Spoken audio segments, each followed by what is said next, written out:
జై శ్రీరామ్. శ్రీమాత్రే నమః. శ్రీ గురుభ్యో నమః. 2024 సంవత్సరం ఏప్రిల్ నెలలో ద్వాదశ రాశుల వారికి గోచర ఫలితాలు. ఈ ఏప్రిల్ మాసంలో గోచర గ్రహస్థితులు గురు భగవానుడు మేషరాశిలో సంచారం, బుధుడు కూడా మేషరాశిలోనే సంచారం చేస్తూ ఉన్నారు. ఏప్రిల్ 2వ తారీఖు నుంచి బుధుడు వక్రగమనంలోకి వెళ్తారు. 26వ తారీఖు వరకు కూడా ఆయన వక్రగమనం అలానే కొనసాగుతుంది. కేతు భగవానుడు కన్యా రాశిలో సంచారము, కుంభరాశిలో ఉన్న కుజశనుల సంచారం అలానే సాగుతుంది. కుజుడు 23వ తారీఖు వరకు కూడా కుంభరాశిలో సంచారం చేసి 24 నుంచి కుంభరాశి నుంచి మీనరాశిలోకి ఆయన పాదం మోపుతున్నారు. శుక్ర భగవానుడు మీనరాశిలో సంచారం చేస్తూ ఉన్నారు. 25వ తారీఖు నుంచి ఆయన మీనరాశి నుంచి మేషరాశిలోకి ఆయన రాబోతున్నారు. సూర్యనారాయణమూర్తి మీనరాశిలో సంచారం జరుగుతూ ఉంది.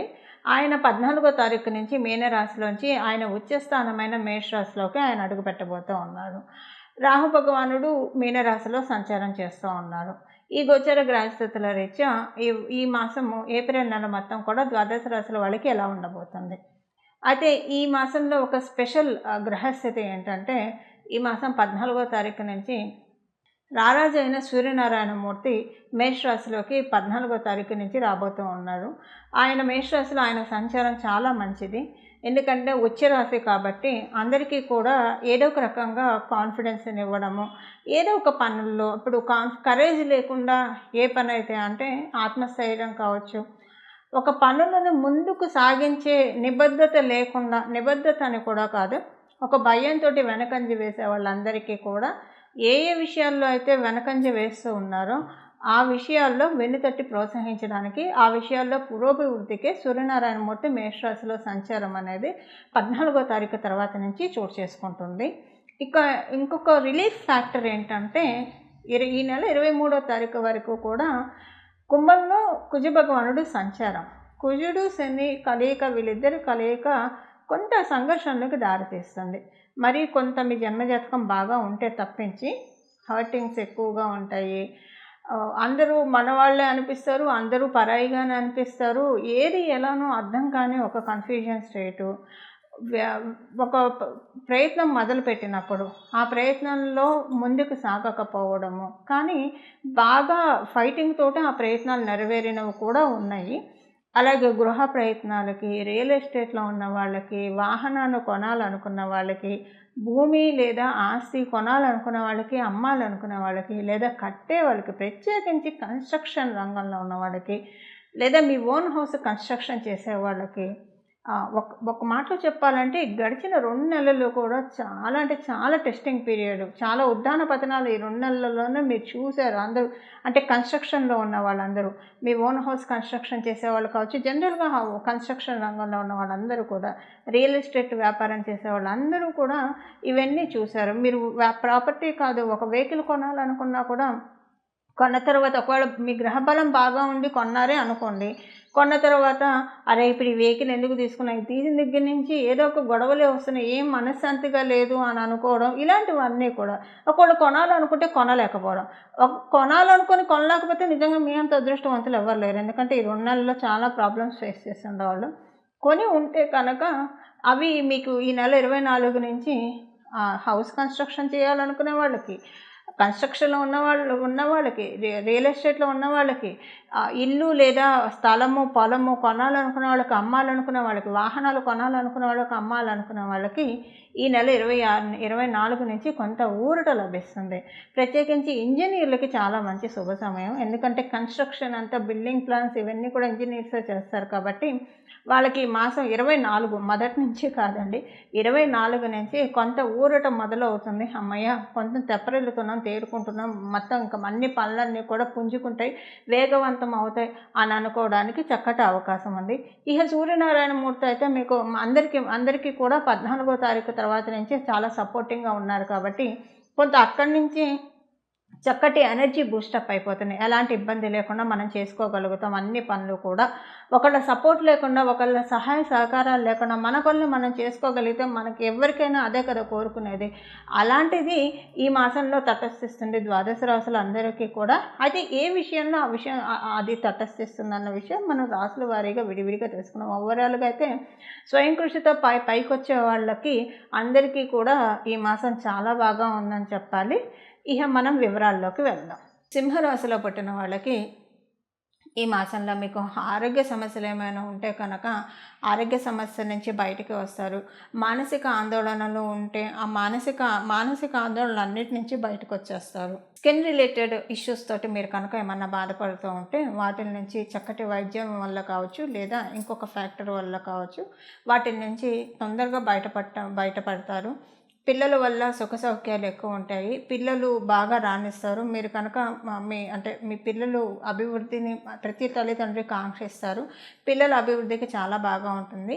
ఫైనాన్షియల్ ఫీల్డ్స్లో ఉండేవాళ్ళు, అంటే బ్యాంకింగ్ సెక్టర్లో పనిచేసేవాళ్ళు, ఫైనాన్షియల్ డీలింగ్స్ చేసేవాళ్ళు ఎవరైనా సరే, కేవలంగా ఫైనాన్షియల్ ఫీల్డ్స్లో ఉండేవాళ్ళు, వడ్డీ వ్యాపారం చేసేవాళ్ళు, వీళ్ళందరికీ కూడా ఈ మాసం చాలా బాగా ఉంది.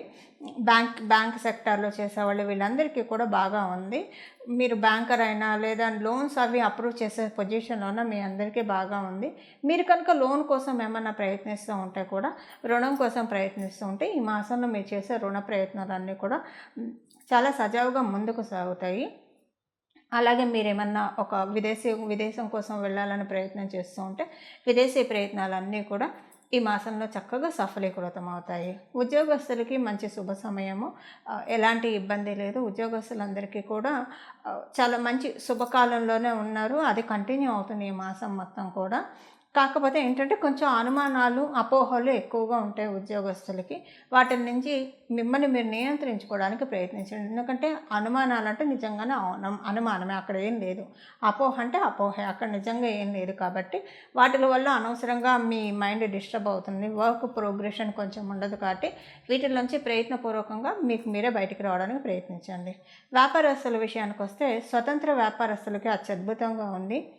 పార్ట్నర్షిప్ వ్యాపారం చేసే వాళ్ళకి చాలా ఇబ్బందులు వచ్చే అవకాశం ఉంది. ఈ విషయంలో కొంచెం మీరు మీ పార్ట్నర్షిప్ మీరు చేసే ప్రతి ఫైనాన్షియల్ ట్రాన్సాక్షన్ని 1-2 సార్లు చూసుకోండి.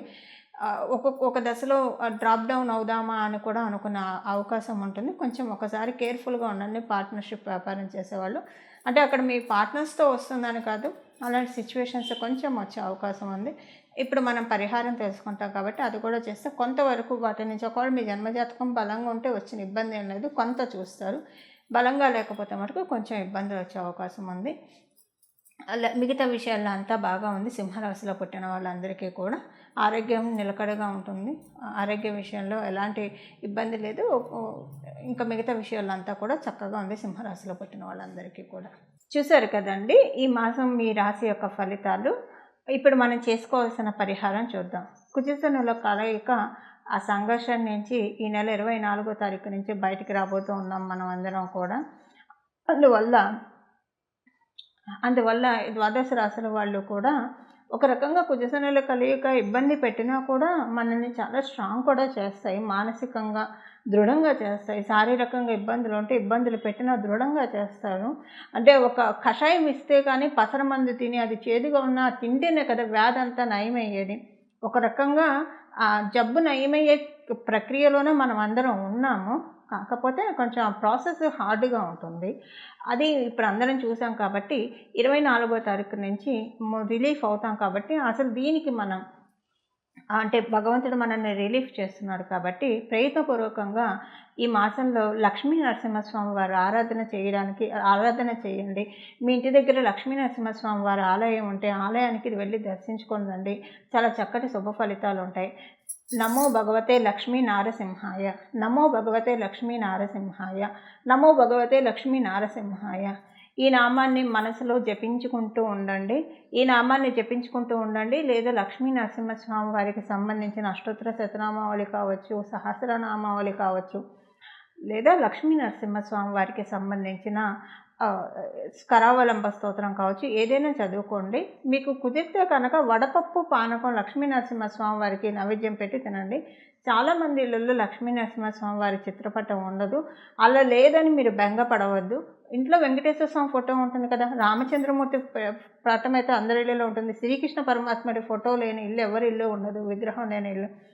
వాళ్ళకి ఆ దేవతామూర్తులకే, ఎందుకంటే దశావతారాలన్నీ కూడా విష్ణుమూర్తికి సంబంధించినవే కాబట్టి మీరు మళ్ళీ ప్రత్యేకించి తెచ్చుకోవాల్సిన అవసరం ఏమాత్రం లేదు. వాళ్ళల్లోనే లక్ష్మీ నరసింహస్వామిని వాళ్ళ అంశ కాబట్టి లక్ష్మీ నరసింహస్వామిని భావిస్తూ వాళ్ళకి ఇంకా పరిపూర్తి అంశ భగవానుడు శ్రీకృష్ణ పరమాత్ముడు కాబట్టి రోజు శ్రీకృష్ణ పరమాత్ముడు కానీ రామచంద్రమూర్తికి, వెంకటేశ్వర స్వామికి ఎవరికైనా పర్వాలేదండి. పానకము, వడపప్పు నైవేద్యం పెట్టి అది మీరు ప్రసాదంగా స్వీకరించడానికి ప్రయత్నించండి. చాలా చక్కటి శుభ ఫలితాలు ద్వాదశ రాశుల వాళ్ళందరికీ కూడా అందుతాయి. మంగళం. నమో భగవతే వాసుదేవాయ.